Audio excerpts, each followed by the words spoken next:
know, try Western Life down here in Corpus Christi. Well, sure I know. How are you, Jackson? Pretty good, pretty good. You're all upset over some insurance problem. Well, no, not really. Well, don't tell me you called up just to pass the time of day and on the company's phone bill. No, not that either. Well, then?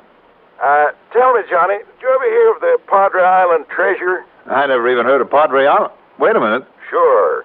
Are you talking about that long strip of sand and stuff out there in the Gulf? That's it. Runs down the coastline from Corpus almost all the way down to Mexico. That's Padre Island, all 115 miles of it. I didn't realize it was that long. It sure is. Like you said, that narrow finger of land, sometimes a couple, sometimes 10 or 12 miles off the coast, goes all the way from here down to the northeast corner of Mexico. Uh-huh. That's why it's going to be so hard to find that old Spanish ship, what remains of it. What are you talking about? Loaded with Spanish doubloons. A lot of solid gold bullion, and heaven knows what else. You mean you want me down there to hunt for treasure? Among other things. Ah, there's a hitch to it. What other things? Pretty good bait, though, wasn't it? That treasure fish. What other things, Jackson? Why don't you come on down here and see? On expense account. That's right, on expense account. Okay, you've asked for it. I'll grab a plane first thing in the morning.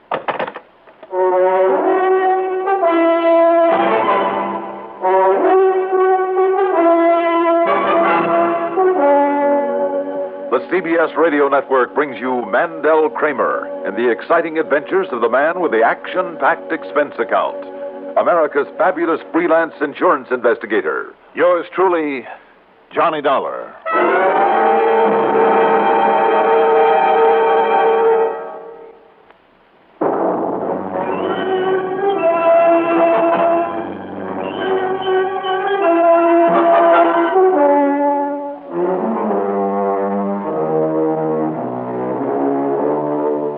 Expense account submitted by Special Investigator Johnny Dollar to the Tri-Western Life Insurance Company office in Corpus Christi. Following is an account of expenses incurred during my investigation of the Perilous Padre matter.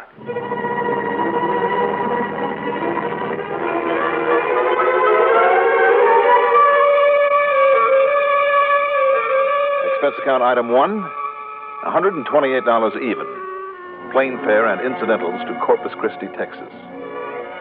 It was late the next morning when I got there. To my surprise, Jack Price wasn't at the municipal airport to meet me.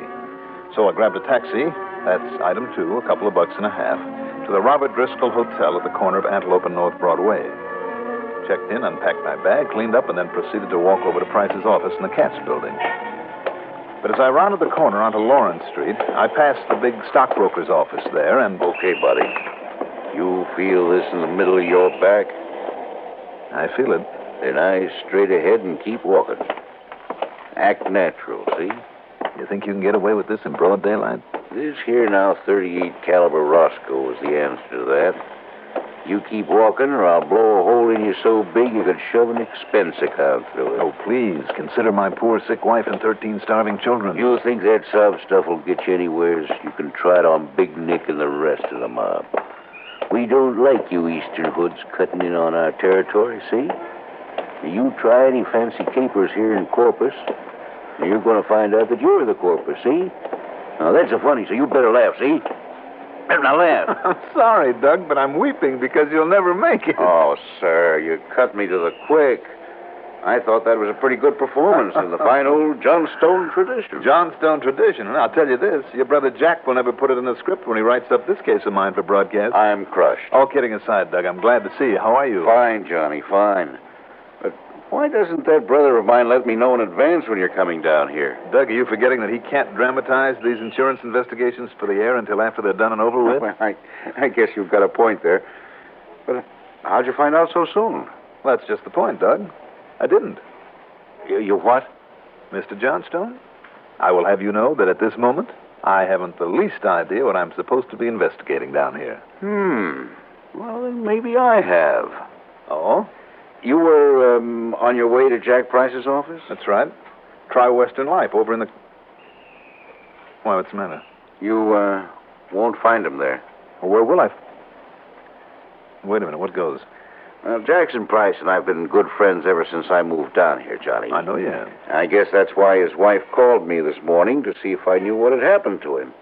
Now, when she told me that he'd phoned to you last night, asked you to come down here, Well, then I wondered if you and he had gone out there together. Going where, Doug? But when I thought about it and realized you couldn't have got on down here soon enough for the two of you to have gone out there together last night... Doug, going where? Which wouldn't have made any sense anyway. I mean, going out there at night. Doug. But then, last night was the last she saw of him. Doug, that bush you're beating around. Yeah, I know.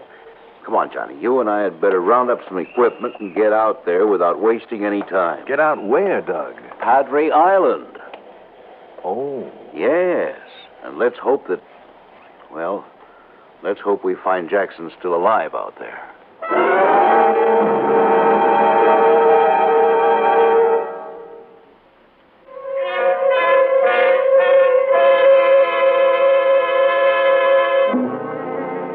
Doug Johnstone spoke of rounding up some equipment, he meant getting hold of a beach buggy, the sort of contraption that was just as much at home on soft sand as on a paved highway.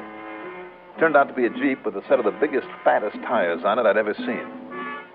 Doug borrowed it from a friend of his by the name of Obie O'Brien, who was very, very curious about where we were going and why. Well, I thought I told you, Obie. Johnny here is absolutely nuts about fishing. Oh? Sure, Obie. Why else do you think I'd come all the way down here to Corpus Christi? Well, from what I've heard about you, Johnny... File in, Johnny. We'll see you later, Obie. Sure, but from what I've heard about you, Johnny... From what I've heard, Obie, we ought to have some pretty good luck over in the surf over on Padre. Well, just answer me one thing. If you two are going fishing, where's the tackle? Oh, we'll pick up whatever we need at my place. Oh, fishing, huh? Well, what else? Let's go, Johnny. Sure. You sure you don't want me along, too? Now, you know that three's a crowd in this rig of yours. Oh, it is, huh? And besides, why should I let you in the secret of all my pet spots over there on the island? Well, okay. Okay, I can take a hint, but I don't believe either of you guys. I mean about going fishing. And I'd still like to know, Doctor... Obie, if curiosity killed people like it's supposed to kill cats, you'd be dead 10 times over. So what's wrong with being curious? O'Brien, my boy, it'll only get you into trouble. So what's wrong with a little trouble now and then? We'll see you later, Obie.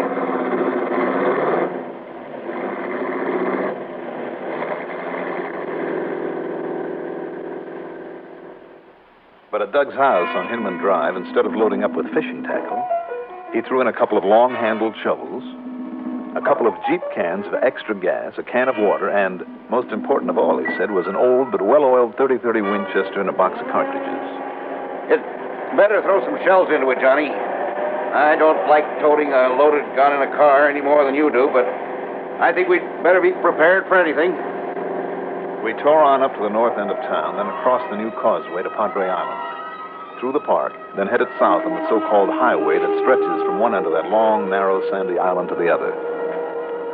Then, and only then, did Doug tell me what it was all about. And he unfolded one of the most fascinating bits of history I've heard in a long time. You see, Johnny, it goes back to the year 1553, when a Spanish treasure fleet, 20 ships or more, set out from Veracruz, Mexico, loaded down with more gold and jewels than you can shake a stick at. The treasure that Jack Price told me about over the phone. Just let me get on with the story. Sure, go ahead. Now, somewhere along the line, they ran into a terrific storm. That sent 3 of those galleons to the bottom, and at least 3 of them. No wonder there's so much treasure hunting off the lower coast of Florida. Right. Now, some of the ships got through that storm and kept on eastward. But most of them came back westward, hoping to get back to Mexico in safety, maybe to the port of Tampico. Tampico? Right. Now, that's about 400 miles south of here. Uh-huh. Anyhow, they must have hit another storm, because 13 of those treasure ships came aground here on Padre Island. No kidding. A few of the survivors managed to get across from the lower end of it to what is now the Rio Grande Valley town of Port Isabel. I see. And the rest of them made a tasty meal or two for the people who lived on this island. Karankawa Indians. They were cannibals. Cannibals? Yeah. Ouch. Anyhow, sometime later, a salvage fleet came on from Spain under the leadership of a Don Angel de la something or other, found most of the wrecks and took the gold off them back home. You say he found most of the wrecks, huh? One of them, Johnny, with its load of Spanish doubloons and bars of solid gold, is still somewhere under the sands of this island. And Jackson has found out where? Well, one of Jack's clients, a young fellow named Jose Pineda, found a chart. in the false bottom of an old wooden chest he was about to throw out. Here on this island? Yeah, according to this chart, it was from one of the treasure ships, and... Hey, wait a minute. Whose car is that? Huh? Parked there at the side of the road. Probably just a breakdown. There's nobody around. Go on. Yeah, well, now this chart I was talking about called for taking bearings on a Spanish dagger plant. And the other markers were an old anchor and 3 heavy brass spikes, all of them, no doubt, buried in the sand. But now, with dagger plants around here by the thousands... Yeah, I wondered about that. Go on, though, Doug. This buried treasure bit's getting to me. Well, you're not the first, believe me. Anyhow, back in the 1840s, a man who'd settled here on the island, he was digging around. He uncovered a chest full of jewelry and gold coins worth over $80,000. And that was before inflation. Right. But the Civil War came along, brought a lot of naval activity in these waters. So the old man buried all the stuff again and fled up north. And? Later, when he came back to look for it, well, he never found it again. And nobody else has, huh? Oh, there's lots of stories, Johnny. But until young Jose Pineda found that chart... And then found the wreck? That's what I'm not sure of. Jackson Price is the only one he told about that chart, swore him to secrecy, at least until Jose himself could dig around a bit. Well, how come you know about it, Doug? Well, Jose equipped himself with all sorts of modern detecting apparatus, some kind of combination of radar, sonar, a new type of mine detector, all sorts of stuff. Mm-hmm. Then, early last week, he told Price he thought he'd found something. Yeah? Yeah. Told him he'd be back to Corpus day before yesterday morning at the latest, pick up Price, and the two of them would come down here and dig it up. I see. Go on. Only Jose was worried about something. About the man he bought some of his equipment from, a fellow named Tony Larker, kind of a beachcomber in these parts. You thought maybe this Larker had gotten wise to what he was after? Well, that's what Jackson thought, too. Anyhow, yesterday morning came, and Jose Pineda still hadn't shown up. Jackson got worried. I don't blame him. So he looked all over for Tony Larker. Couldn't find him either. That's when he confided in me. Told me that he was coming down here for a look around. Well, did he tell you exactly where? Well, only approximately. So keep an eye out for Price's beach buggy. It's an old Model T that he's rigged up. I sure hope he's all right. He's found Jose okay and... Hold everything. Yeah? Up ahead there on the right, back that big mass of yuccas. Hey, you're right. Now, you've got good eyes. That's his beach buggy, all right. Hang on, Johnny.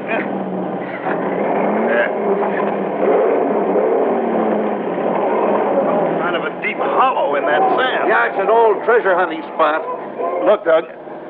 Somebody's working in it. I caught the flash of a shovel. Well, thank goodness. That means that Jackson's okay.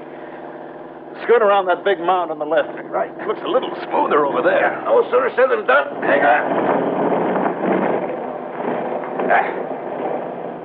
Hey, you were right. This is a lot better. It's a better approach to that hollowed-out spot, too. Only... What's happened to Jackson? Where is he now? Well, his buggy's still there. Slow down a minute, Doug. Shouldn't Jose Pineda's car be out here, too? Yeah, you're right. You sure it was Jackson in that hollow? Well, who else could it have been? Well, why did he duck out of sight when he saw us coming? I don't like the looks of this. He's shooting at us. Let's get out of this thing and around to the back of it. I'm way ahead of you. Listen, that bullet through the windshield was too close for comfort. Wait a minute. I can just reach that old 30-30 in the back without making a target of myself. There it is. Be careful, will you? Stay down. Johnny, I don't get it. I'm afraid I do. That isn't Jackson pulling off those shots. Well, it certainly isn't Jose Pineda. I know that he would. Larker. Tony Larker. Sure. If there really is all that treasure out here, if Jose and Jackson found it, and if Larker found that out... Where are they then, Jose and Jackson? Let's just hope they're still alive.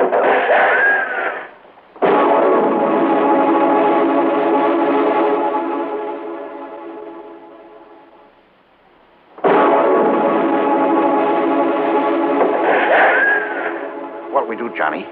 With only a couple of sand dunes and a few Spanish dagger plants between us, we're like sitting ducks for Larker. As long as we don't get out from behind this Jeep. Hey, that one hit one of the tires. You hear it? Yeah.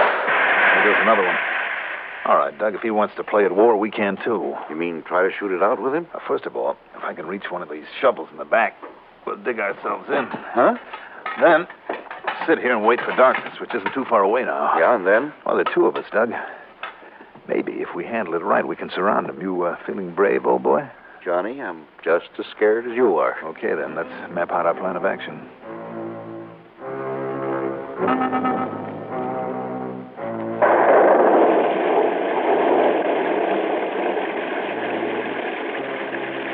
We didn't have to wait for dark.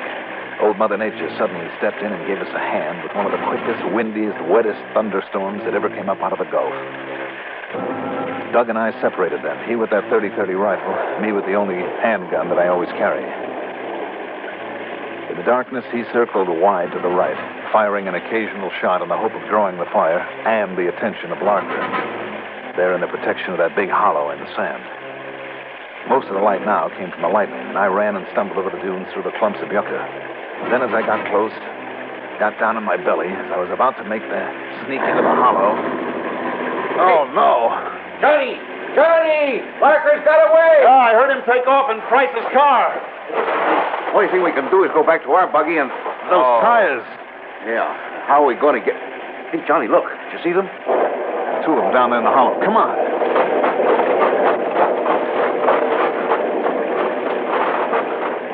Jackson. Johnny. Jack. What happened here? That bullet crease on the top of your head. Larker. All right, Jackson, take it easy now. But Jose... Yes, I see. Judging by those bullet holes, one in the chest and one in the head. It was Larker. Yeah. Looks like a murder case now. But what happened, Jackson? I met Jose on the road. His car had broken down early this morning. That was the one we passed a couple of miles back, Johnny. Yeah. I should have recognized. Go on, Jackson. Well, he'd found the treasure. He was on his way back to get me and some shovels, and... He found the treasure here in this hollow? No. I don't know where he found it. But that's when we saw Larker prowling around, keeping an eye on us. So to throw Larker off the track, you and Jose started digging around here in this hollow. Yeah. But then Larker came up to us with a gun. He shot Jose, and I guess this one on my head knocked me out. I don't remember anything till you came. All right, Jackson. Now, one thing, Jackson, before we got out here. Do you know where Jose found the treasure? Well, that's something he's going to tell to me. What? Larker. I know. Watch it, boys. Just drop those guns in the sand. Johnny? You better do it, Doug. Well, okay. So I fooled you, huh? Taking that buggy away from here and then coming back on foot? So you fooled us. Well? Too bad, boys. The both of you. So now I got to kill you. The both of you. Larker, listen to me. You listen. Price is going to stay alive long enough to tell me where his pal Jose found the treasure. I know it ain't here because I dug down and looked for it. Larker, if you think for You'll 1 minute... tell me all right. After you've laid out here in the sun for a couple of days. Did I say that I know where it is? What, are you trying to bluff? Now just shut up. But you two, the both of you are going to die. You ready? Now, wait a minute. Wait a minute. Oh, no. You want it first, huh? Okay, you're going to get it right now. Obi! What? Stay away, Obi. Who are you? What are you doing? Try this. Oh, and this. Grab the gun, Doug. You bet I will. Oh, Obi.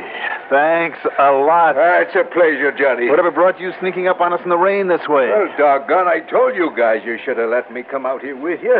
Had a terrible time tailing along in my other car without you seeing me. Oh, Obi, you did all right. Yeah, but what do I get for all my trouble?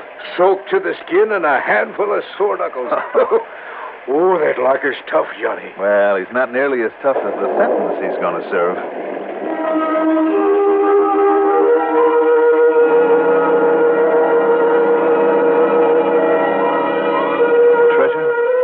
I'm afraid the secret of its location, there on Padre Island, died with Jose Pineda. Unless, of course, somebody happens to find out where he hid away the chart. But you can bet your bottom dollar there'll be plenty of people looking for it. Maybe even Jack Price and Obie O'Brien. As for Doug, he says he's had enough of it. Expense account total, including a suit of clothes for Obie and a couple of new tires for his Jeep, $485 even. Yours truly, Johnny Dollar.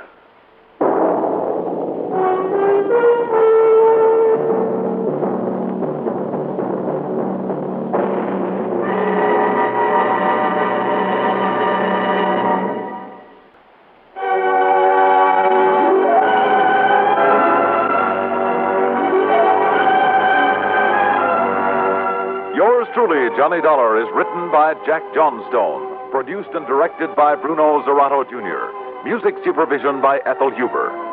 Johnny Dollar is played by Mandel Kramer.